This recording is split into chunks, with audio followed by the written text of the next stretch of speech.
నమస్కారం, న్యూస్ వింగ్కు స్వాగతం. ముందుగా వార్తల్లోని ముఖ్యాంశాలు.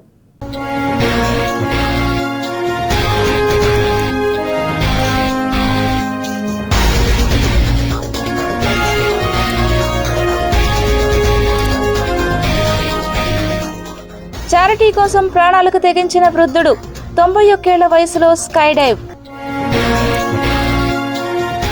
భారత రక్షణ రంగంలో కీలక సంస్కరణలు, క్షిపణుల తయారీ బాధ్యతలు ప్రైవేట్కు. తొలి దశలో అస్త్ర మార్క్ 2, ఆ తర్వాత ప్రళయ్. ధవళేశ్వరం బ్యారేజీకి కొత్త గేట్లు, 152.95 కోట్ల పనులకు సీఎం శంకుస్థాపన. రేణిగుంట రైల్వే క్యారేజ్ షాప్ లో భారీ అగ్ని ప్రమాదం, రైల్వే అధికారుల నిర్లక్ష్యం, భయాందోళనలో స్థానికులు. మణికంఠేశ్వర ఆలయంలో వేడుకగా ప్రదోషకాల పూజ, భక్తి శ్రద్ధలతో తరించిన భక్తులు.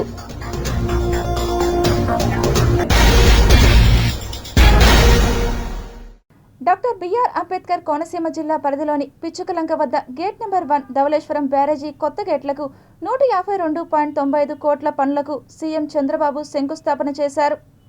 గోదావరి డెల్టాకు జీవనాడిగా నిలిచిన Dhavaleswaram sir Arthur Cotton barrage ఆధునీకరణకు రాష్ట్ర ప్రభుత్వం శ్రీకారం చుట్టింది. దాదాపు 4 దశాబ్దాలుగా నిరంతర వినియోగంలో ఉన్న ఈ కీలక జలవనరుల నిర్మాణానికి సమగ్ర మరమ్మతులు, ఆధునీకరణ పనులు చేపట్టేందుకు 152.95 కోట్లు సీఎం చంద్రబాబు అనుమతులు మంజూరు చేశారు. ఈ పనులకు సీఎం చంద్రబాబు సోమవారం డాక్టర్ బిఆర్ అంబేద్కర్ కోనసీమ జిల్లా పరిధిలోని పిచ్చుకలంక వద్ద గేట్ నెంబర్ 1 వద్ద శంకుస్థాపన చేశారు. 1847లో సర్ ఆర్థర్ కాటన్ ప్రారంభించి 1852లో పూర్తి చేసిన ధవళేశ్వరం ఆనకట్ట గోదావరి జలాలను సమర్థవంతంగా వినియోగించేలా చేసి డెల్టా ప్రాంతాన్ని దేశంలోనే అత్యంత సారవంతమైన వ్యవసాయ ప్రాంతంగా మార్చింది. అనంతరం వరదల ప్రభావం, పెరుగుతున్న అవసరాలను దృష్టిలో ఉంచుకొని 1969లో ఆధునిక సర్ ఆర్థర్ కాటన్ బ్యారేజీ నిర్మాణం ప్రారంభమై 1984లో పూర్తయింది. ప్రస్తుతం 5.837 కిలోమీటర్ల పొడవున్న ఈ బ్యారేజీ ద్వారా సుమారు 10.13 లక్షల ఎకరాలకు సాగునీరు అందుతోంది. అంతేకాకుండా లక్షలాది మంది ప్రజలకు త్రాగునీటి ప్రధాన వనరుగా, వరద నియంత్రణలో కీలక వ్యవస్థగా ఇది సేవలందిస్తోంది. 4 దశాబ్దాలుగా భారీ వరదల ఒత్తిడి, యాంత్రిక భాగాల శిథిలీకరణ కారణంగా బ్యారేజీ ఆధునీకరణ అవసరమని కేంద్ర జల సంఘం, dam safety review panel, hydro mechanical నిపుణుల కమిటీలు సూచించాయి. ఈ సిఫార్సుల మేరకు రాష్ట్ర ప్రభుత్వం దశల వారీగా ఆధునీకరణ పనులు చేపడుతోంది. ఇప్పటికే 2014 నుంచి 15లో తొలి దశలో 175 వరద గేట్లలో 58 గేట్లను 31.77 కోట్ల వ్యయంతో మార్చగా, ఇప్పుడు మిగిలిన 117 గేట్లను అత్యాధునిక సాంకేతికతతో భర్తీ చేయనున్నారు. ఈ ప్రాజెక్టులో భాగంగా మొత్తం 175 గేట్లకు కొత్త రబ్బర్ సీల్స్, రోలర్ అసెంబ్లీలు, వైర్ రోపులు, మాస్టర్ కంట్రోల్ ప్యానెల్స్, విద్యుత్ కేబుళ్ల మార్పిడి, శాండ్ బ్లాస్టింగ్, పెయింటింగ్ వంటి సమగ్ర పనులు నిర్వహించనున్నారు. హైదరాబాద్కు చెందిన BEKEM infra projects private limited సంస్థకు ఈ పనులు అప్పగించగా 2 ఏళ్లలో పూర్తి చేయాలని ప్రభుత్వం లక్ష్యంగా పెట్టుకుంది. నేను, మా మిత్రుడు పవన్ కళ్యాణ్ గారు, జనసేన, తెలుగుదేశం పార్టీ, బీజేపీ 3 పార్టీలు కలిసాం. ఆ రోజు ఒకే మాట చెప్పాం, రాష్ట్రాన్ని పునర్నిర్మాణం చేయాలి, విధ్వంసం నుంచి వికాసం వైపు నడిపిస్తానని చెప్పాం. ఆ మాట నిలబెట్టుకున్నాం. సంక్షేమ కార్యక్రమాలు చరిత్రలో ఎప్పుడూ ఇవ్వని విధంగా ఒక తేదీ అంటే ఆ డేట్లో సంక్షేమ కార్యక్రమాలు ఇచ్చిన ప్రభుత్వం ఈ ఎన్డీఏ ప్రభుత్వం అని చెప్పి కూడా నేను మీకు తెలియజేస్తున్నా. మొన్ననే అన్నదాత సుఖీభవ ఇచ్చాం. ఈ నెల మళ్ళా సిద్ధమయ్యాం. మా ఆడబిడ్డలకి తల్లికి వందనం కింద ఎంతమంది పిల్లలుంటే అంతమందికి 15,000 రూపాయలు మీ అకౌంట్లో వేసే బాధ్యత ఈ ప్రభుత్వం తీసుకుంటున్నాం. మొదలు తారీఖున పేదల సేవ 4,000, 6,000, 10,000, 15,000 నేను ఛాలెంజ్ చేసి అడుగుతున్నా. ఒక భారతదేశంలోనే కాదు, ప్రపంచంలో ఎక్కడ కూడా ఇవ్వని విధంగా సంక్షేమ కార్యక్రమాలు ఇచ్చాం. ఈరోజు ఒక పక్క సంక్షేమ కార్యక్రమాలు ఇచ్చాం, ఇంకో పక్క అభివృద్ధిని పరిగెత్తిస్తున్నాం. ఏదైతే గోదావరిలో మీరు చూస్తే ఆ రోజు ఏదైతే అతి విలువైన డయాఫామ్ వాల్ 440 కోట్ల రూపాయలు ఖర్చు పెడితే దాన్ని కాపాడలేకుండా గోదావరి పాలు చేసే పరిస్థితికి వచ్చారు. ప్రముఖ పుణ్యక్షేత్రమైన తిరుపతి నగరంలో మొన్న జరిగిన డబుల్ మర్డర్ సంఘటన మరొక ముందే మరో ఘటన చోటు చేసుకుంది. తిరుపతి టెంపుల్ సిటీలో గడిచిన కొద్ది రోజులుగా ఏదో ఒక అవాంఛనీయ సంఘటన, చైన్ స్నాచింగ్, మర్డర్ అటెంప్ట్ వంటివి ఏదో ఒక ప్రదేశంలో జరుగుతూనే ఉన్నాయి.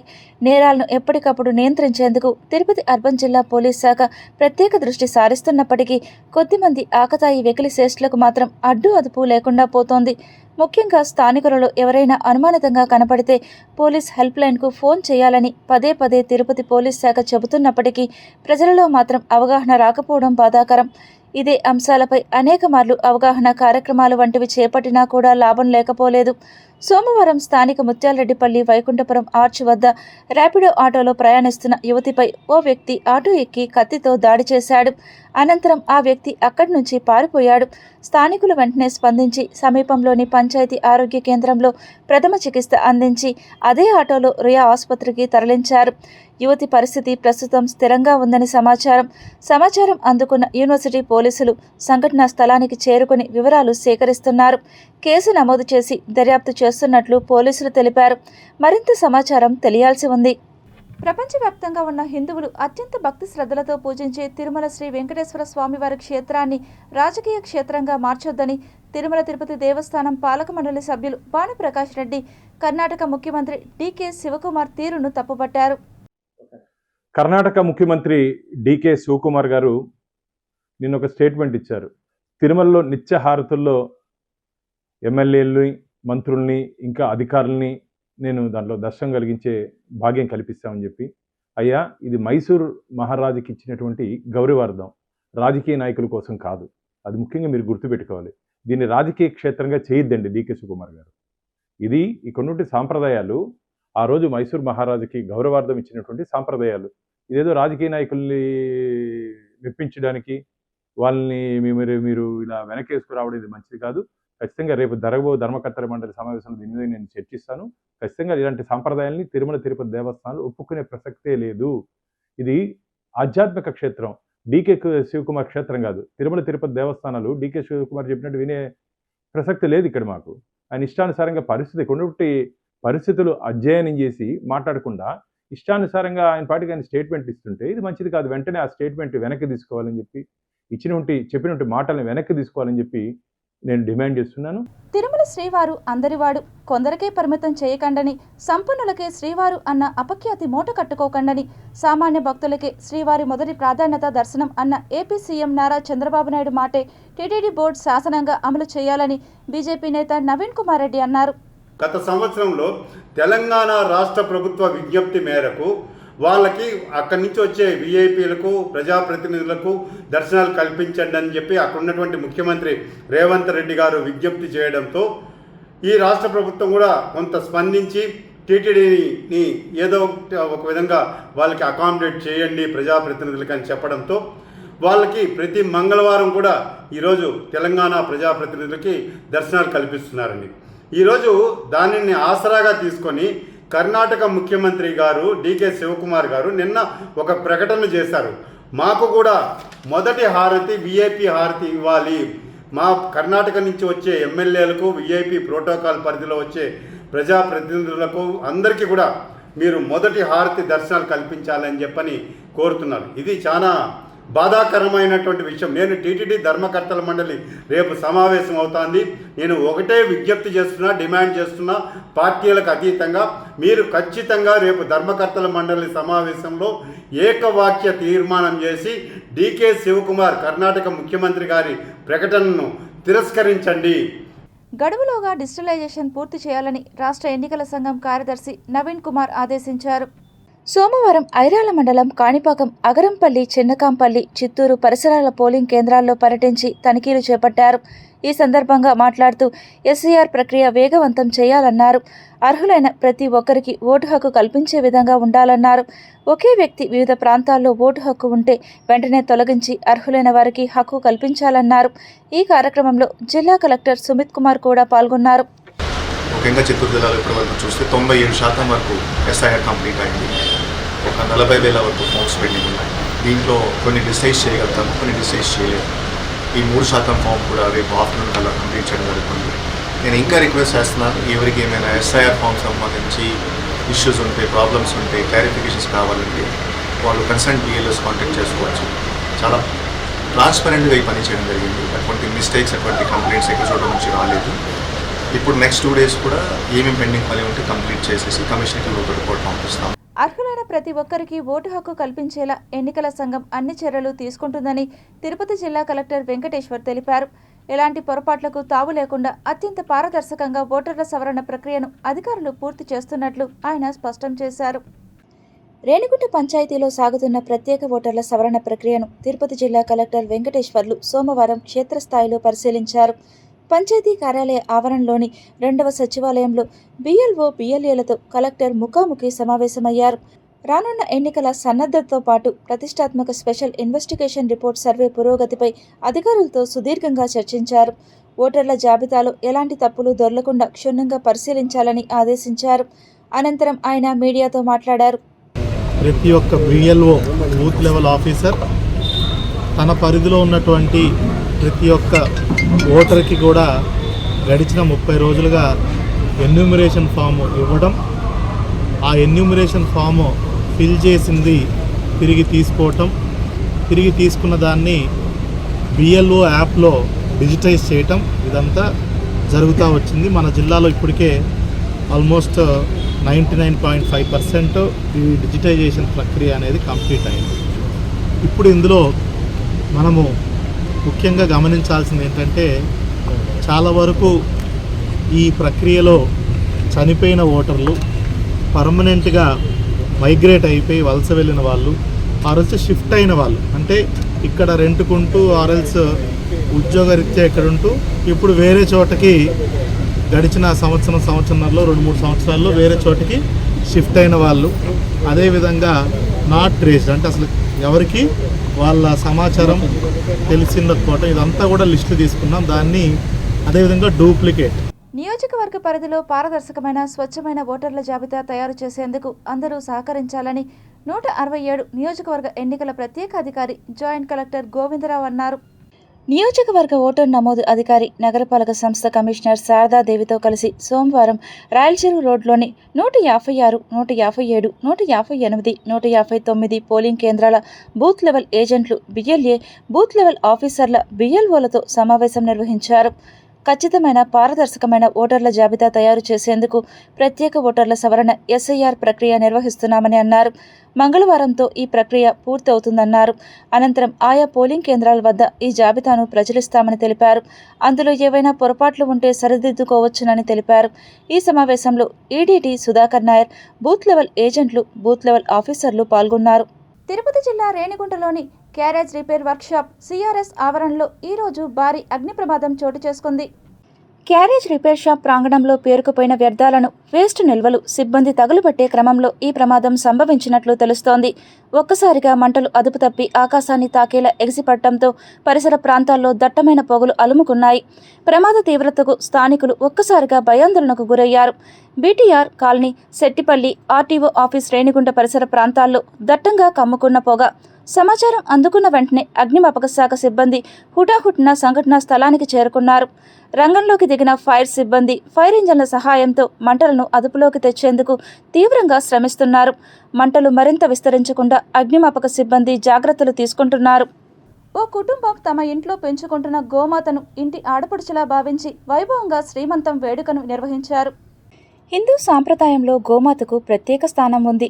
ఆవులో ముక్కోటి దేవతలు కొలువై ఉంటారని నమ్ముతారు. సరిగ్గా ఇదే నమ్మకంతో రేణిగుంట మండలం కుర్రకాలువ గ్రామానికి చెందిన మాజీ సర్పంచ్ కుర్రకాలువ రాణెమ్మ కుటుంబ సభ్యులు వారి ఇంటిలోని గోమాతపై ఉన్న ప్రేమాభిమానాలను చాటుకున్నారు. గర్భంతో ఉన్న ఆవుకు సోమవారం సాయంత్రం శుభ సమయంలో ఇంటి ఆడపడుచుకు ఎలా శ్రీమంతం చేస్తారో సరిగ్గా అలాగే ఈ మూగ జీవానికి గ్రామంలోని ముత్తైదువుల చేతుల మీదుగా శ్రీమంతం వేడుకను వైభవంగా నిర్వహించారు. ఈ వేడుకలో భాగంగా గోమాతకు పసుపు కుంకుమ పెట్టి పూలమాలలతో ముస్తాబు చేశారు. శ్రీమంతం భోజనంగా ఆవుకు ఇష్టమైన తినుబండారాలు, పండ్లు, ప్రత్యేక గ్రాసాన్ని తినిపించారు. కాణిపాకం ఆలయంలో వేడుకగా ప్రదోషకాల పూజను అర్చకులు నిర్వహించారు. శ్రీ స్వామివారి దేవస్థానం అనుబంధ దేవాలయమైన శ్రీ మణికంఠేశ్వర స్వామివారి ఆలయమునందు ప్రదోషకాల పూజ సందర్భంగా వైభవంగా స్వామివారి మూల విరాట్ మరియు నందీశ్వర స్వామివారికి ఏకకాలంలో ప్రత్యేక అభిషేకములు మరియు ప్రత్యేక పూజలు ప్రత్యేక అలంకరణలు నిర్వహించారు. ఈ కార్యక్రమంలో ఆలయ సూపరింటెండెంట్ కోదండపాణి, అధికారులు, అర్చకులు, వేద పండితులు తదితరులు పాల్గొన్నారు.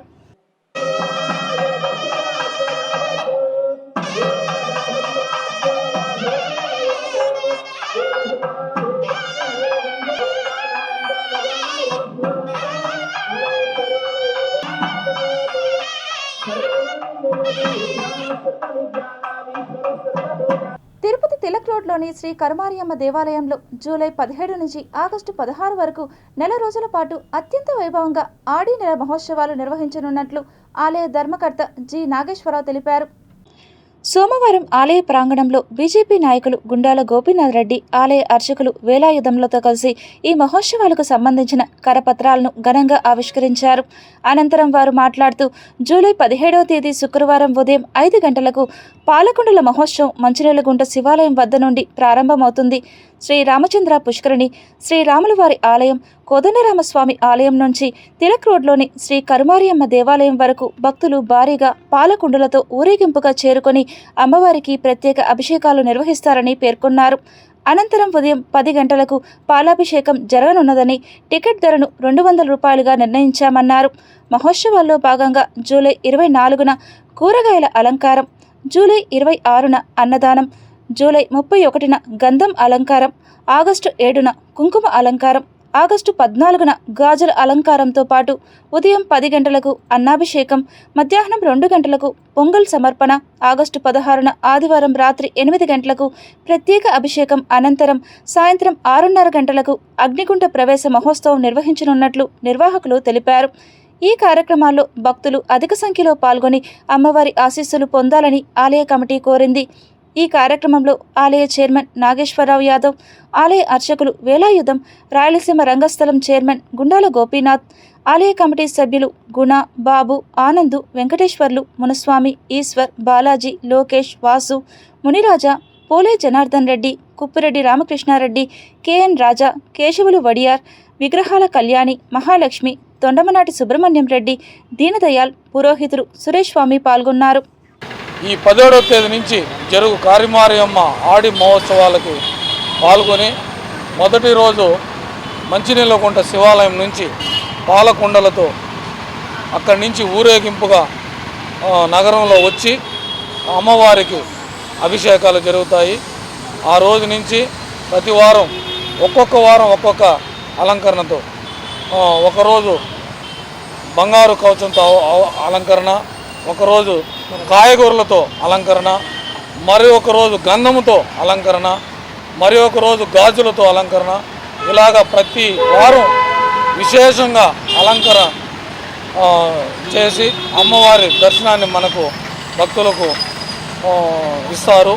అందువల్ల ప్రతి ఒక్కరూ వచ్చి ఈ ఆడి మాసంలో కరుమారియమ్మని దర్శించుకుంటే అన్ని శుభాలే జరుగుతాయి, పిల్లలకు మంచి చదువులు వస్తాయి, వ్యాపారం అభివృద్ధి చెందుతుంది. ఆడి నెల సందర్భంగా 17/7/26 నుంచి ఒక నెల శుక్రవారం విశేషంగా అలంకారం జరుగుతుంది. మొదటి శుక్రవారం 108 పాల్గొండ అభిషేకం జరుగుతుంది. రెండవది శుక్రవారం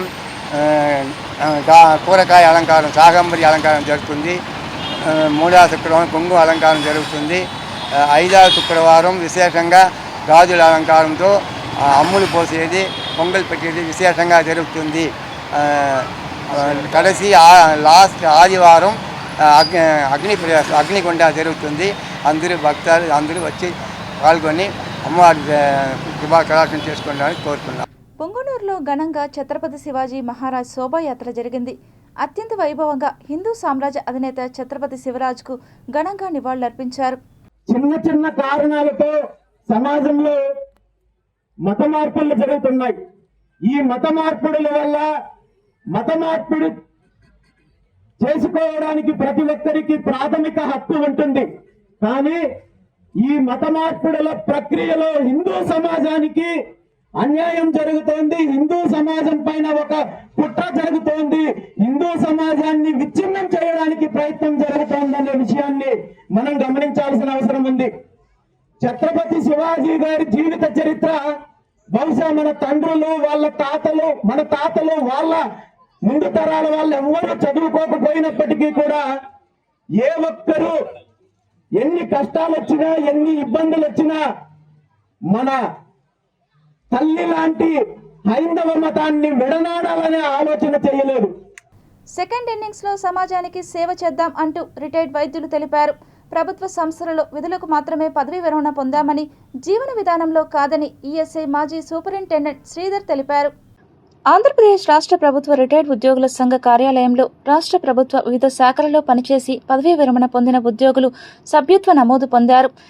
ఈ సందర్భంగా రిటైర్డ్ ఉద్యోగులు మాట్లాడుతూ తిరుపతి జిల్లాలో రిటైర్డ్ ఎంప్లాయీస్కు చేస్తున్న వివిధ సేవా కార్యక్రమాలను గుర్తించి తాము ఈ సంఘంలో చేరడం జరిగిందని, తమ వంతు సహాయం తప్పకుండా చేస్తామని తెలిపారు.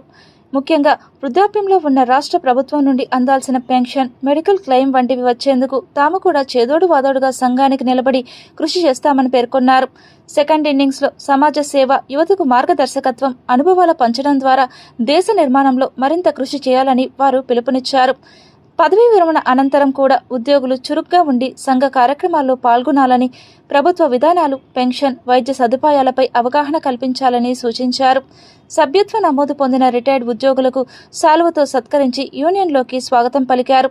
రానున్న రోజులలో ఆంధ్రప్రదేశ్ రిటైర్డ్ ఉద్యోగుల సంఘం మరింత చురుకుగా పనిచేసి తమ హక్కుల సాధనకు కృషి చేస్తుందని పేర్కొన్నారు. ఈ నగర శాఖ సేవలని గుర్తించి ఎంతోమంది పెద్దలు, డాక్టర్లు, వివిధ రంగాల్లో నిష్ణాతులైనటువంటి వాళ్ళు, మెడికల్ సూపరింటెండెంట్లు వీళ్ళందరూ కూడా ఈరోజు మా సంఘంలో సభ్యులుగా కావడం చాలా సంతోషం, వారికి స్వాగతం. కాబట్టి ఇదే రకమైన సేవలు కొనసాగిస్తూ పెన్షనర్లందరి సేవలు మమేకమయ్యి ఆదర్శమైన సంఘంగా ఏపీఎస్జీఆర్ఏ నిలుస్తుంది. ఇందుకు వాళ్ళు మద్దతు ఇచ్చినందుకు, ఈ సంఘం యొక్క బలగం పెంచినందుకు హృదయపూర్వకమైన స్వాగతం తెలియజేస్తున్నా. వారికి మా సంఘం తరఫున ఎలాంటి సేవలు కావాలన్నా సేవ చేయడానికి సిద్ధంగా ఉన్నాం. కాబట్టి ఈ పెన్షనర్ ఇప్పుడు పెన్షనర్ లైఫ్ ఇంకొక సెకండ్ ఇన్నింగ్స్ లాగా అనమాట. ఇప్పటిదాకా ఒక రంగంలో హ్యాపీగా ఉన్నాము, అదొక లైఫ్లో ఎంజాయ్ చేశాము. ఈ లైఫ్లో ఇంకో రకంగా హ్యాపీగా ఉండాలని, ఇంకా ఫ్రీగా ఈ రోడ్డు, ఈ లైఫ్ ఇక్కడ ఎండ్ కాకుండా సపరేట్గా ఇక్కడి నుంచి ఇంకో లైఫ్ స్టార్ట్ అవుతుంది అనమాట. ఇది మెయిన్గా మనకి ఫ్రీడము, విజ్డము, తర్వాత ఎక్కువ సర్వీసు, తర్వాత ఈ ఓరియంటేషన్ ఎక్కువ, ఎందుకంటే బాగా మనకి టైం చాలా కలిసి వస్తుంది కాబట్టి చాలా ఫ్రీడమ్గా ఉంటుంది అనమాట. ఈ లైఫ్ ఇంకా బాగా హ్యాపీగా ఎంజాయ్ చేయాలని కోరుకుంటున్నాను. ప్రజాసేవకి అంకితమైన జనసేన అధ్యక్షులు, రాష్ట్ర ఉప ముఖ్యమంత్రి పవన్ కళ్యాణ్ మరింత శక్తితో తిరిగి ప్రజాక్షేత్రంలోకి రావాలని జనసేన పార్టీ తరపున ఆకాంక్షిస్తున్నట్లు శ్రీకాళహస్తి నియోజకవర్గం జనసేన నాయకులు మిథునశాలి అన్నారు. AP deputy CM Pawan Kalyan మరింత ఉత్సాహంతో ప్రజాసేవలో పాల్గొనాలని, ఆయన ఆయుర ఆరోగ్యాలతో బాగుండాలని ఆకాంక్షిస్తూ సోమవారం సాయంత్రం రేణిగుంట సిఆర్ఎస్ వద్ద ఉన్న శ్రీ వినాయక ఆలయంలో వేద పండితుల మంత్రోచ్చరణల మధ్య ప్రత్యేక హోమం, పూజలు నిర్వహించారు. అనంతరం మీడియాతో మాట్లాడుతూ ప్రజల కోసం నిరంతరం శ్రమిస్తున్న డిప్యూటీ సీఎం పవన్ కళ్యాణ్ పూర్తి ఆరోగ్యంతో కోలుకోవాలని విఘ్నేశ్వరుని కోరుకున్నట్టు తెలిపారు. మీరు మా అభిమాన హీరో అయినప్పటికీ, ఈ విషయంలో మా గౌరవ డిప్యూటీ సీఎం గారు అయినప్పటికీ, ఎవరికి అడిగిన వరాలు ఇచ్చే అంత ఒక మంచి మనిషి అయినప్పటికీ ఈ విషయంలో మేము ఒప్పుకోం. మీరు లోపలే ఉండండి, కనీసం ఒక 40 రోజులు దయచేసి రెస్ట్ తీసుకోండి. మీరు నింపిన స్ఫూర్తి, మీరు నింపిన ధైర్యం, మీరు మాకిచ్చిన ప్రజాసేవలో మేము ఏం చేయాలో అని మీరు మాకిచ్చిన దిక్సూచి మా గుండెల్లో, మా మెదడులో తీవ్రంగా పాతుకుపోయినాయి. మీ అంత కాకపోయినా రాముడికి ఉడతా భక్తి సహాయంగా మా వంతు మేము అంతో ఇంతో ప్రజాసేవలో ఉంటాం. Tirupati bullion gold jewellery and silver merchants association సమాచారం మేరకు తిరుపతి లోకల్ బులియన్ మార్కెట్లో బంగారం, వెండి ధరలు ఇలా ఉంటాయి.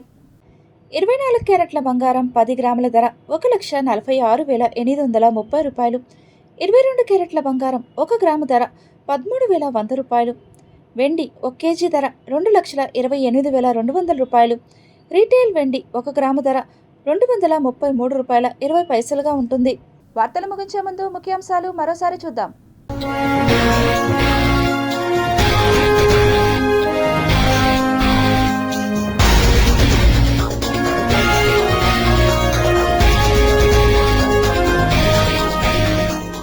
చాలా చారిటీ కోసం ప్రాణాలకు తెగించిన వృద్ధుడు 91 ఏళ్ల వయసులో స్కై డైవ్. భారత రక్షణ రంగంలో కీలక సంస్కరణలు. క్షిపణుల తయారీ బాధ్యతలు ప్రైవేట్కు. తొలి దశలో అస్త్ర మార్క్ 2, ఆ తర్వాత ప్రళయ్.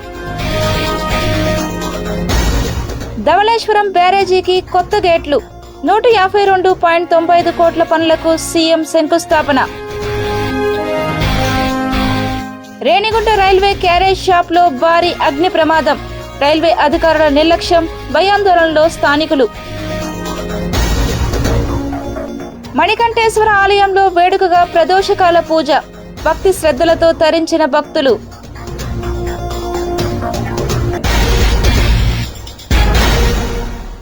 ఈ వార్తలు ఇంతటితో సమాప్తం. సమగ్ర సమాచారంతో విషయంలో మళ్ళీ కలుద్దాం. అంతవరకు సెలవు. నమస్కారం.